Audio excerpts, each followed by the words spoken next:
Hello students, BSc part 3 mechanics dynamics में आज हम सेंट्रल ऑर्बिट के अंदर to find the central orbit when central force is a function of r. आपको central force देगा r का फंक्शन और आपको सेंट्रल ऑर्बिट की इक्वेशन फाइंड करनी है कि उसकी जो करस्पॉन्डिंग जो सेंट्रल फोर्स लग रहा है उसके करस्पॉन्डिंग बनने वाली सेंट्रल ऑर्बिट क्या होगी, तो वो हमें फाइंड करनी है। तो देख लेते हैं एक बार। सह केंद्र कक्षा ज्ञात करना जबकि केंद्रीय बल आर का फलन हो तब। ठीक है, तो इसमें दो तीन केसेस बना रखे हैं कि मतलब जब सेंट्रल फोर्स जो है एफ जो है वो आर का फंक्शन है। पहला दिया इसने, यदि केंद्रीय बल नियत बिंदु से दूरी के वर्ग के व्युत्क्रमानुपाती हो तो सह केंद्र कक्षा ज्ञात करना। यानी कि the central force is varies inversely as a square of distance from a fix point to the central orbit. यानी कि जो आर का स्क्वायर का डिवाइड है, यानी कि फोर्स P या F is mu by r square हो, तब हम उसकी जो सेंट्रल ऑर्बिट है वो क्या होगी वो फाइंड करना है। और फिर उसके बाद इसमें दे रखा है यदि F जो है वो इसमें दूसरा, हाँ, दूरी के समानुपाती हो, यानी कि R के समानुपाती हो। फिर इसमें तीसरा पॉइंट इसने बना रखा है, ये रहा, यदि केंद्रीय बल नियत बिंदु से दूरी के घन व्युत्क्रमानुपाती हो 1/r³। ठीक है, तब उस केस में हमारी सेंट्रल ऑर्बिट क्या होगी ये हमें फाइंड करना है। तो चलिए सबसे पहले वाला हम तरीका कर लेते हैं, बाकी दो आप इसमें पढ़ लीजिए, आराम से समझ में आ जाएगा। ओके, तो हम बात करते हैं कि जब हमारा फोर्स जो है वो आर के स्क्वायर के व्युत्क्रमानुपाती हो। ठीक है,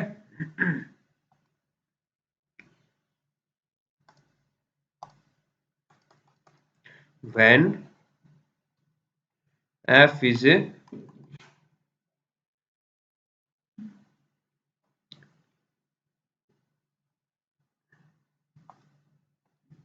central force very inversely as the square of distance from a fixed point,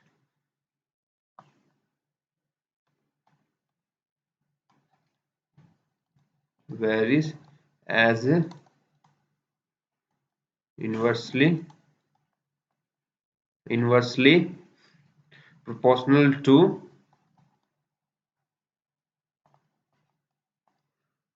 a square of distance from a fixed point। इस फिक्स पॉइंट को हम पोल मान लेते हैं। ठीक है, तो ये होगी दूरी r, तो इसके स्क्वायर के व्युत्क्रमानुपाती मान लो ये कोई गति कर रहा है।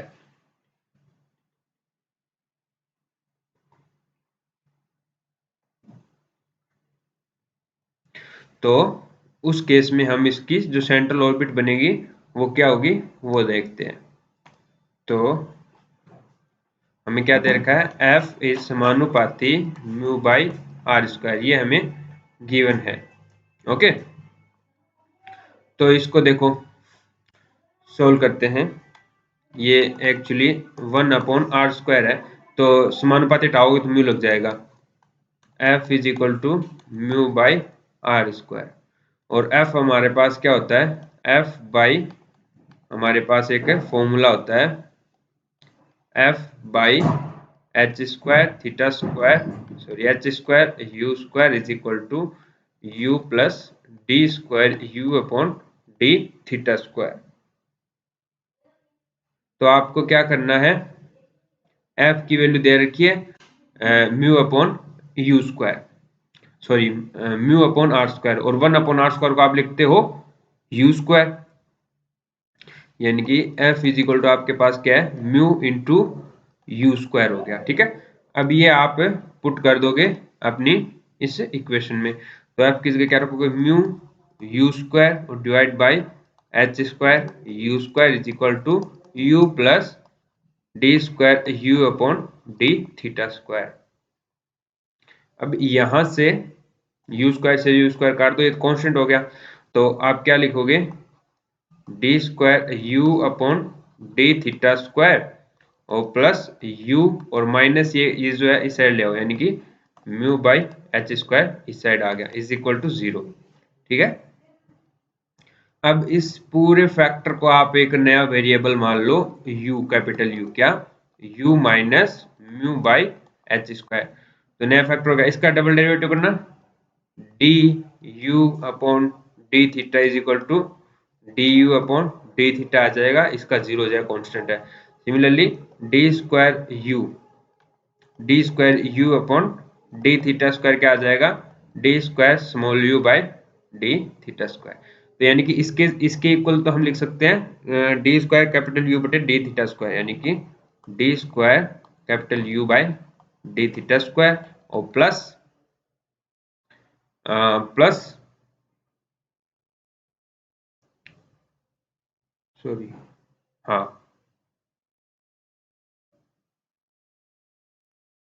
प्लस यहां से क्या आ गया, u इज इक्वल टू 0 आ गया, है ना। तो आप क्या करोगे, इसको अब डिफरेंशियल इक्वेशन पढ़िए ना फर्स्ट ऑर्डर की, या कांस्टेंट मल्टीप्लाई में जो डिफरेंशियल इक्वेशन होती है, तो उसमें इसको क्या लिखते हैं, d square u plus u is equal to 0, या फिर d square plus 1 into u is equal to 0। तो इसका सॉल्यूशन निकालने के लिए हम क्या करते हैं, इसकी ऑक्सिलरी इक्वेशन बनाते हैं, यानी कि m square plus 1 is equal to 0, यानी कि m is equal to plus minus iota आएगा, और plus minus iota complex root आ गया, तो हमारे पास इसके सॉल्यूशन क्या होंगे, u is equal to C1 cos, यहाँ पे जो भी होता है उसका थीटा के मल्टीप्लाई में आ जाता है, यानी कि, और यहाँ पे हम थीटा के रिस्पेक्ट में कर रहे हैं तो यहाँ पे थीटा आएगा, और plus C2 sine theta, u हमारे पास ये आ गया सॉल्यूशन। और u हमने क्या माना था, u minus mu by h square, तो u minus mu by h square is equal to C1 cos theta प्लस C2 साइन थीटा। तो इसको आप एक कोस थीटा माइनस म्यू ऐसे भी लिख सकते हो, इसको कैसे,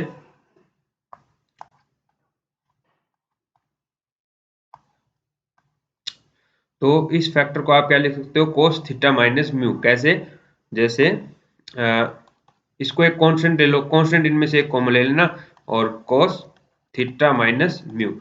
अब देखो मैं कैसे लिखते हैं इसको बताता हूं, देखो जैसे आपको सिंपली ये दे रखा हो कोस थीटा और प्लस साइन थीटा दे रखा हो, ठीक है, ऐसे सिंपली आपको इसके मल्टीप्लाई में कांस्टेंट भी है, तो कांस्टेंट है तो यहाँ पे मैं मान लेता हूँ कि √3 इसके मल्टीप्लाई में भी एक आर्बिट्री, ये तो आर्बिट्री है, C1 और C2 आर्बिट्री है, तो यहाँ पे √3 इसके मल्टीप्लाई में है। तो आप क्या करोगे, इन दोनों को डिवाइड कर दो, कर दिया, तो √3/2 कितना होता है, कोस 60 होता है, कोस 30 होता है, कोस 30 डिग्री, और कोस थीटा, और 1/2 क्या होता है, साइन 30 डिग्री होता है, तो साइन 30 और साइन थीटा, तो ये बन गया कोस theta minus 30 degree, theta minus 30 degree, हो गया ना। तो ऐसे ही हम क्या मानते हैं कि इसके मल्टीप्लाई में ऐसा कुछ नंबर है कि वो कोस अल्फा और साइन अल्फा की वैल्यू बराबर आ रही हो, तो ऐसे हम मान सकते हैं, और इसको हम एक साथ मर्ज करके लिख सकते हैं कोस थीटा माइनस म्यू करके, ओके।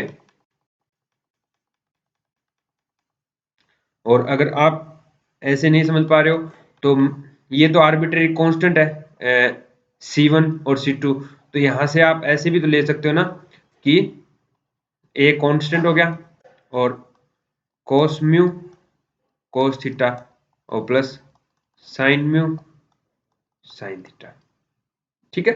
तो ये तो आर्बिट्रेरी थे, तो यहां से हम ऐसे भी लिख सकते हैं, इसके मल्टीप्लाई में भी ए रख दो, ठीक है, तो ए कॉमन ले लोगे, तो ये क्या बन जाएगा, कोस थीटा माइनस म्यू, ये हमारे पास आ गया। अब आप u is equal to mu by h square और plus a cos theta minus mu, ठीक है। तो ये हमारे पास इक्वेशन आ चुकी है, और आप एच स्क्वायर को इस साइड मल्टीप्लाई भी करवा सकते हो, म्यू बाय एच स्क्वायर को ही करवा दो। तो हम इसकी इक्वेशन देखो, इसको क्या किया हमने, एच स्क्वायर बाई म्यू से दोनों तरफ मल्टीप्लाई करवा दिया, यानी कि u को हम 1/r लिखेंगे, r, और ऊपर क्या आ जाएगा h square by mu is equal to यहाँ पे 1 और यहाँ पे a h square by mu और cos theta minus mu. Okay, तो यहाँ पे इसको आप एक नंबर दे दो l, l is equal to h square by mu और इसको नाम दे दो e, e is equal to a h square by mu. ठीक है, तो ये इक्वेशन बन जाएगी l बाई, ये सॉरी h नहीं है r है डिवाइड में,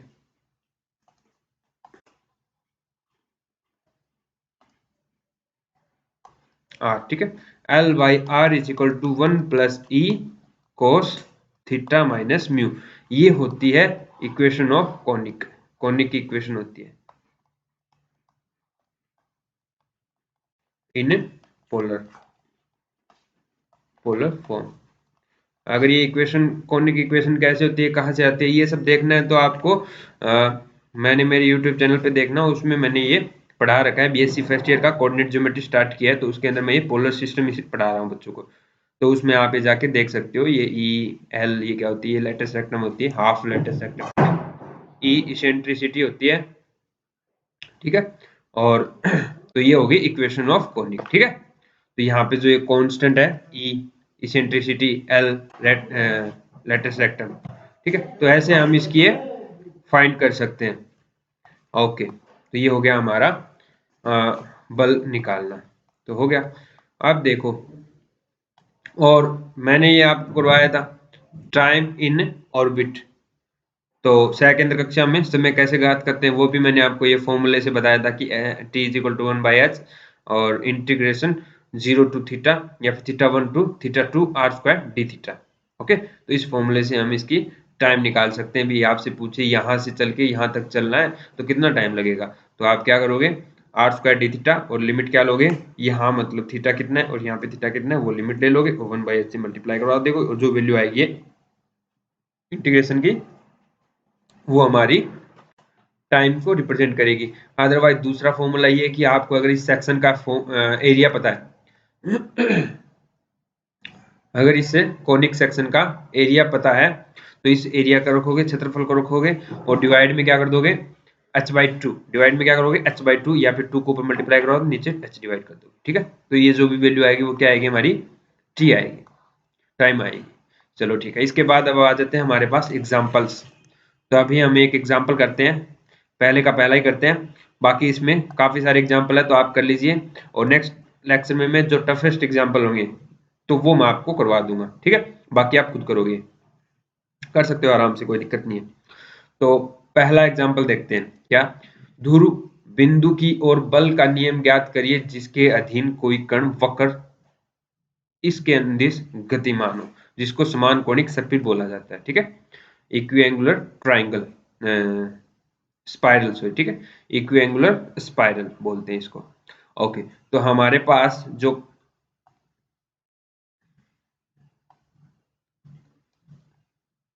example r is equal to a e की power theta cot alpha, a e की पावर थीटा कोट अल्फा में गिवन। ठीक है ना, तो अब हमें चाहिए इसका बल का नियम ज्ञात करना है कि बल जो है हमारे पास जो फोर्स है, सेंट्रल फोर्स है, वो किस नियम के अधीन इस पे लग रहा है। तो चलिए इसको करते हैं। तो आप r को 1/u लिख लीजिए, r को 1/u लिख लीजिए और u को इस साइड मल्टीप्लाई करवा दीजिए, तो 1 is equal to a u e की पावर थीटा कोट अल्फा। ठीक है, दोनों तरफ log ले लीजिए, log 1 is equal to log a u e की पावर थीटा कोट अल्फा। तो log क्या करता है, इसको सेपरेट कर देता है, ऐसा एग्जांपल हमने किया भी था। तो log a plus log u plus log e theta cot alpha. Okay, तो इस पावर को नीचे ले आएंगे हम, तो यहां से अपने पास आ गया log a plus log u plus theta cot alpha और log e, और log e की वैल्यू होती है 1 यदि इसका बेस है वो 1 हो तो हम इसका बेस है वो इसका बेस क्या हो e हो तो इसका बेस हम e ही मान के लिया है इसको। ठीक है, तो ये समझ में आ गया। और log 1 की वैल्यू होती है 0। ठीक है, इतना ठीक है। अभी हम इसका डेरिवेटिव करेंगे विद रिस्पेक्ट टू थीटा दोनों तरफ। ओके, तो ये 0 है, ये 0 हो गया क्योंकि log अल्फा log a जो है एक कांस्टेंट क्वांटिटी है। ठीक है, इसका 0 हो गया। अब log u का करते हैं, पहले log का करेंगे तो 1 बाई यू, अब u का करोगे तो du अपॉन डी थीटा, अब थीटा का करोगे तो 1 और कोट अल्फा बचेगा, यहाँ पे कोट अल्फा आएगा। समझ रहे हो ना, थीटा का ओनली 1 हो जाएगा। ठीक है, अब देखो, तो जो लॉ ऑफ फोर्स है या फोर्स का जो सूत्र है वो क्या है, F by h square u square is equal to u plus d square u upon d theta square है। तो यानी कि u का डबल डेरिवेटिव चाहिए थीटा के रिस्पेक्ट में, तो आपको इसका एक बार और करना पड़ेगा। तो आपको इस साइड ले जाओ, यानी कि d u by d theta रख लो, क्या आ रहा है, तो ये माइनस यू कोट अल्फा आ गया d u upon d theta. इसका एक बार और कर लीजिए डेरिवेटिव, तो d square u upon d theta square is equal to u का होगा तो minus d u upon d theta cot alpha. अब d u upon d theta का ये वैल्यू वापस रख दो, तो minus minus plus u cot alpha और cot alpha cot square alpha हो गया। इतना समझ में आ रहा है? ओके, तो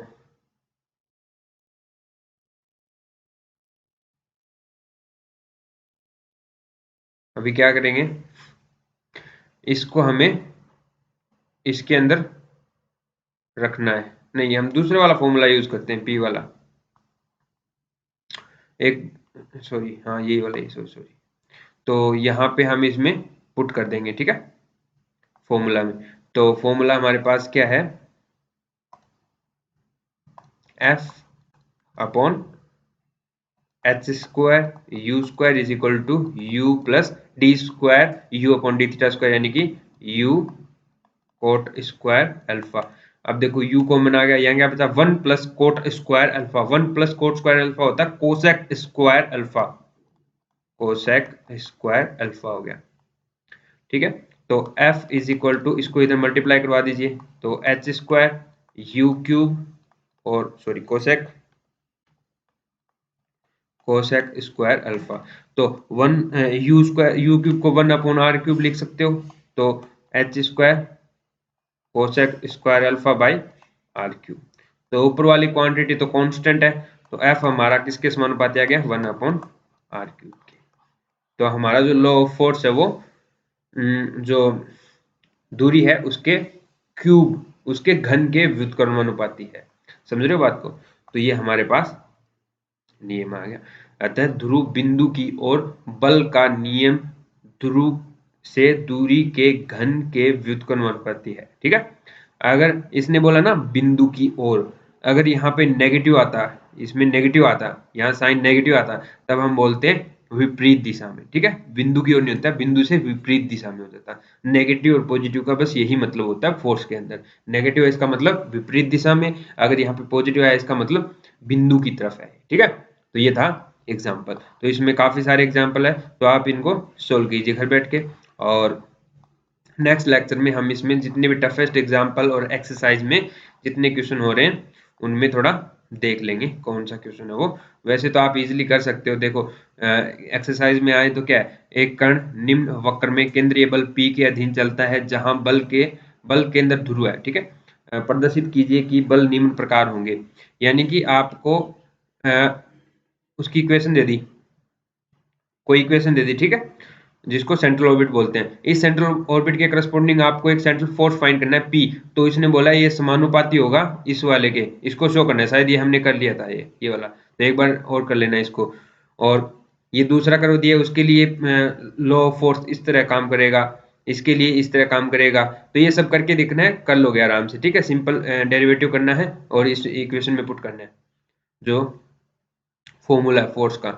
और वर्त जिसकी परिधि पर ध्रुव है, एक वर्त है जिसकी परिधि पर ध्रुव है, ठीक है, उसके लिए ऐसे काम करेगा। ये मैंने आई थिंक करवा दिया था।